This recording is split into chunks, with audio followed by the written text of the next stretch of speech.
சொல்லலாம். நீ கொஞ்ச நேரம் அம்மாட்ட பேசிட்டு வந்துரு. அவங்க கொஞ்ச நேரம் ரெஸ்ட் எடுக்கட்டும். சரிங்க டாக்டர். எனக்காக நீ பெரிய உதவி பண்ணிருக்க டாக்டர். நீ ஒரு உயிரை இல்ல 2 உயிரை காப்பாத்திருக்க. சுல்லானோட உயிரையும் சேர்த்த சந்தோஷத்தை எப்படி வெளிப்படுத்துறதுனே தெரியல டாக்டர்.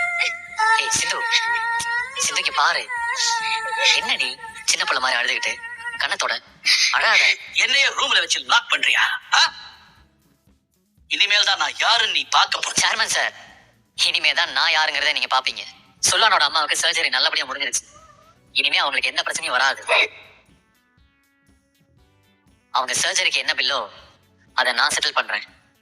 அவங்கள தொந்தரவு பண்ணாதீங்க. நீங்க சேர்மன், நீங்க இப்படி நடந்துக்கிட்டது ரொம்பவே அசிங்கமா இருக்கு. உங்க மேல எனக்கு பெரிய மரியாதை இருந்துச்சு, ஆனா இப்போ இல்ல.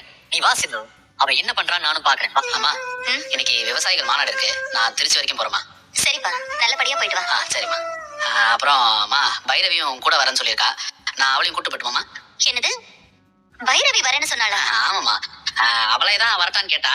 வீட்டுக்குள்ளே இருக்கால, போர் அடிக்குதான், அதனாலதான் என் கூட வரேன்னு சொன்னான். ஆச்சரியமா இருக்குடா. அவளையும் வரேன்னு சொல்லியிருக்கா. கண்டிப்பா கூட்டிட்டு போ. கூட எப்பவும் எங்கேயும் வெளியே வர மாட்டேன்னு சொன்னல, இப்ப எப்படி ஒண்ணு திருச்சி கூட்டு போறேன்னு மட்டும் பாரு. பைரவி, சீக்கிரம் கிளம்பு. நாம இப்ப உடனே திருச்சி கிளம்பணும். திருச்சிக்கா? எதுக்கு? அது அந்த விவசாயிகள் மாநாடு இருக்கு, அதுக்கு அம்மா நம்ம 2 பேரும் போயிட்டு வர சொன்னாங்க.